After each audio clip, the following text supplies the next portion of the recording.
Então é preciso uma fé sobrenatural. É uma explosão de poder. Você acredita de repente. E você vai e ora e realmente acontece. Então isso aí acontece hoje, em nossos dias? Acontece em nossos dias. Nós temos exemplo na Bíblia? Temos. Jesus ressuscitou, né? Mortos. Ressuscitou aí, por exemplo, a ressurreição mais difícil, né? Mais milagrosa que nós vamos ver aí, o que é a ressurreição de Lázaro, né? 4 dias já sepultado, e Jesus disse: Lázaro, sai para fora. E Lázaro saiu. Temos aí o exemplo de Pedro, né? Você veja aí no livro de Atos dos Apóstolos, Pedro ressuscitando, morto. Vamos ver Paulo aí, né, com o Eutico, que caiu da janela, e Paulo chegou e orou, e Eutico se levantou. Então, são manifestações poderosas de Deus. E é uma fé tremenda para acreditar que o impossível vai se tornar possível. Então, a quebra das leis naturais, né, de repente acontece.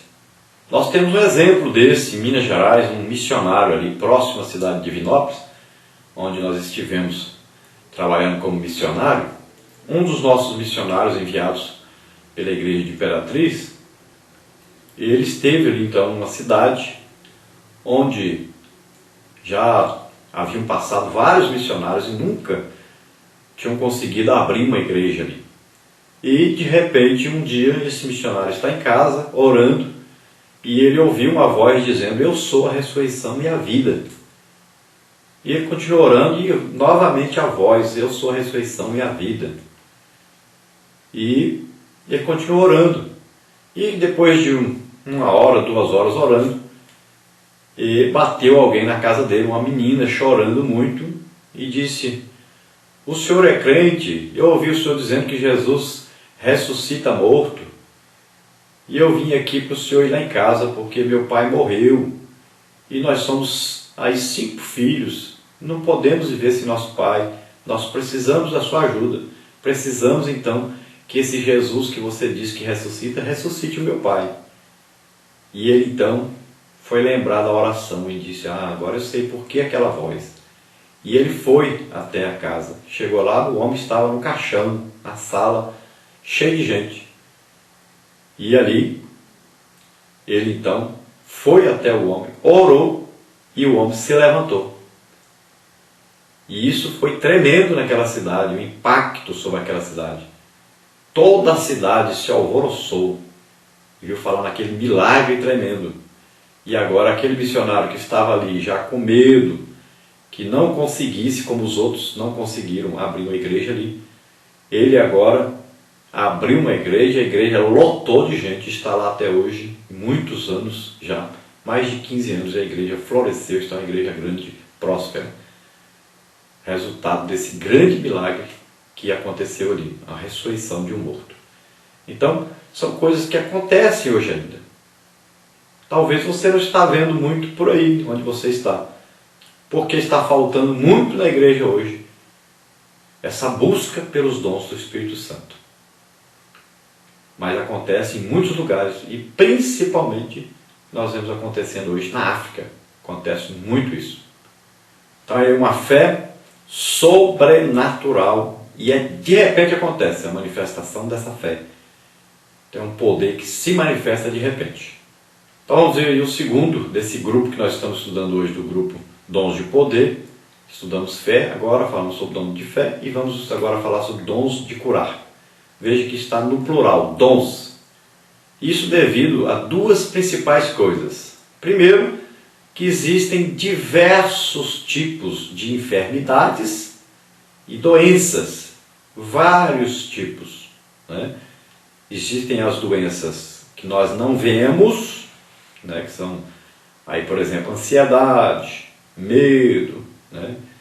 Então são doenças que nós não vemos. Existem doenças que nós vemos, que são coisas que adquiridas através de genética, você herdou do seu pai, da sua mãe, doenças então que acontecem na vida das pessoas, que herdaram então dos seus pais, dos seus avós, uma coisa da genética.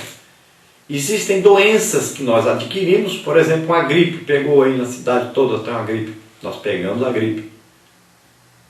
Ou então, nós não nascemos com problema de coração, mas nós gostamos muito de um churrasco, com muita gordura, e comemos uma carne de porco cheia de gordura, e vamos assim e tal, né? E aí, um belo dia, vamos descobrir que nós estamos com um problema sério do coração. Ou então, nós tomamos muito café, Coca-Cola e tal, de repente descobrimos que nós estamos com um problema aí de gastrite ou de úlcera.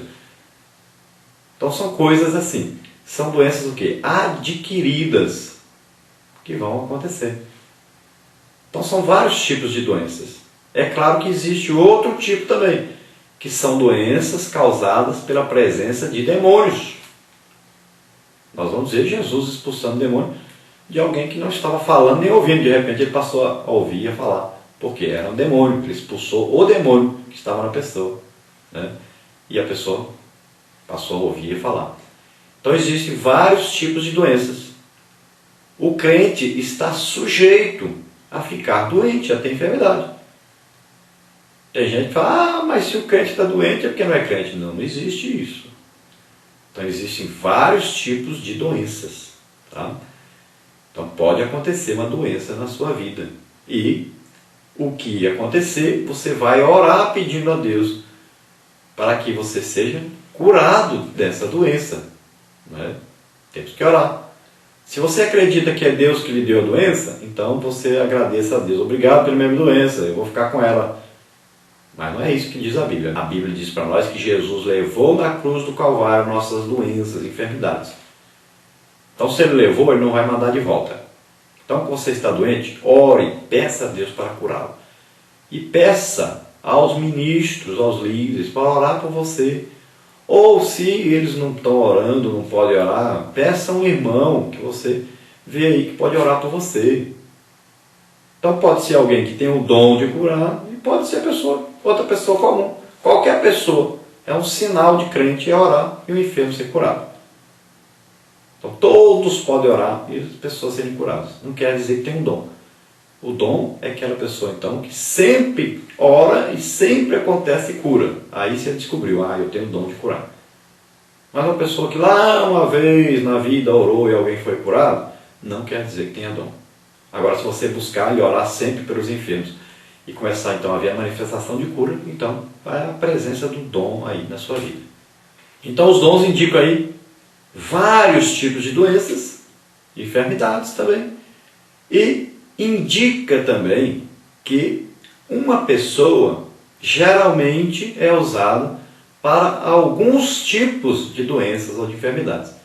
O que nós vemos na prática, se você participar de um avivamento, você vai ver que determinadas pessoas são usadas para determinadas doenças ou enfermidades.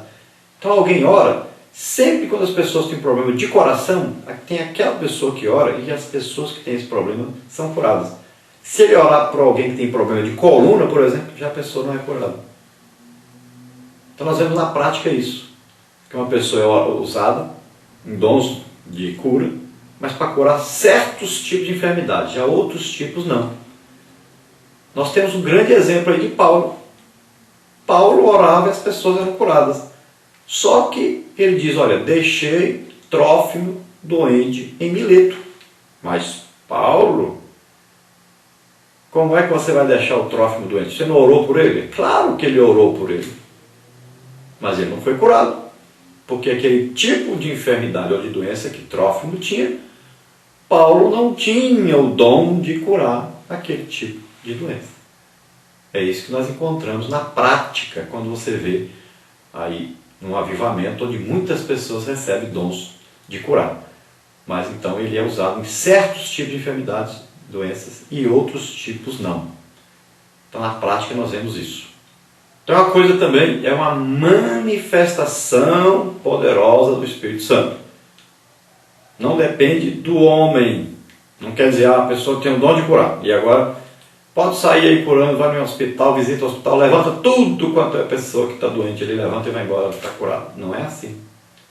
É uma manifestação sobrenatural do Espírito Santo. O controle da manifestação é sempre do Espírito Santo. não é daquele que tem o dom. Então aquele que tem o dom vai o quê? Orar, insistir, pedir, né? Acreditar, então vai ministrar. Agora, o poder vem do Espírito Santo, está dentro da vontade de Deus.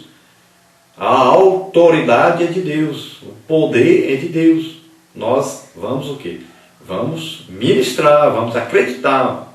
Agora, quem vai fazer é Deus, e na hora que Ele quiser, do jeito que Ele quiser. Então, de repente, acontece a explosão de poder e acontece a cura.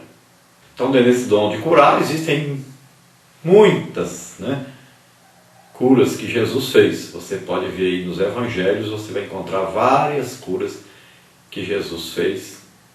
E nós vamos ver aí Pedro, Paulo, sendo usados então dons de curar.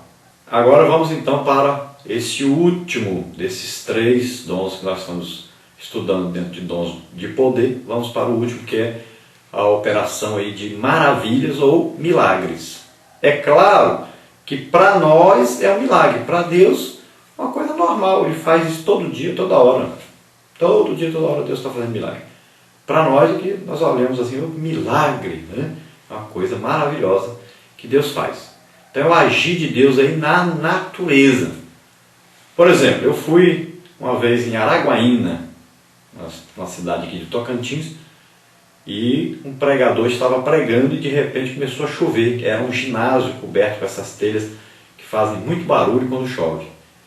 E ele olhou para cima e apontou o dedo e disse: para de chover, em nome de Jesus. E a chuva parou. Então quer dizer, veio um desejo de repente, e ele acreditou de repente que se ele orasse e mandasse a chuva parar, ela pararia.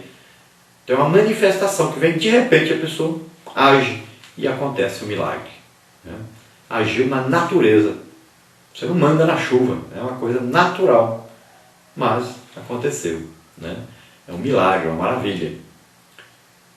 E existem coisas que confundem com a cura.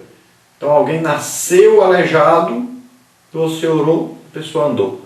Então agiu na natureza, era natural que a pessoa vivesse a vida inteira aí aleijado. Alguém nasceu cego, ou nasceu surdo, ou nasceu com a perna menor do que a outra, nasceu sem um membro, sem um braço ou sem uma perna. De repente você orou e apareceu aquele membro. Ou que era menor, ficou maior, ficou normal. Ou a pessoa cega passou a ver, o surdo passou a ouvir. Isso aí o que? É milagre, já não é mais dom de curar. Aqui é um milagre, porque a pessoa naturalmente ficaria nessa condição a vida inteira. E de repente ela recebe o milagre. Nós vamos ver aquele homem aleijado que estava à beira do poço ali, 38 anos, as águas se movimentavam e não tinha ninguém para colocá-lo lá dentro, e ele ficou ali 38 anos esperando o milagre. Mas naquele dia a água não se movimentou, porque aquele que movimentava a água estava de pé aí, pertinho dele, na frente dele, e disse para ele: levanta e anda. Aleluia, glória a Deus. Então o milagre aconteceu. Na Porta Formosa não aconteceu cura, aconteceu foi um milagre. Aquele homem era aleijado, pedia esmolas, quando Pedro disse: não tenho prata nem ouro, mas em nome de Jesus Cristo levanta e anda. Então isso aí é um milagre, um coxo que passou a andar. Então é uma manifestação poderosa do Espírito Santo aí. Os milagres também acontecem muito como resultado do discernimento de espíritos. O discernimento de espírito, você descobre a fonte. Por exemplo, alguém está endemoniado. Então o discernimento de espírito vem identificando que aquela pessoa está ali pulando, gritando, caindo pelo chão e tal, como resultado de demônio que está nele. O discernimento de espírito indica isso. E o milagre, a operação de milagre, vem para libertar esse demoniado. Então a expulsão do demônio é uma manifestação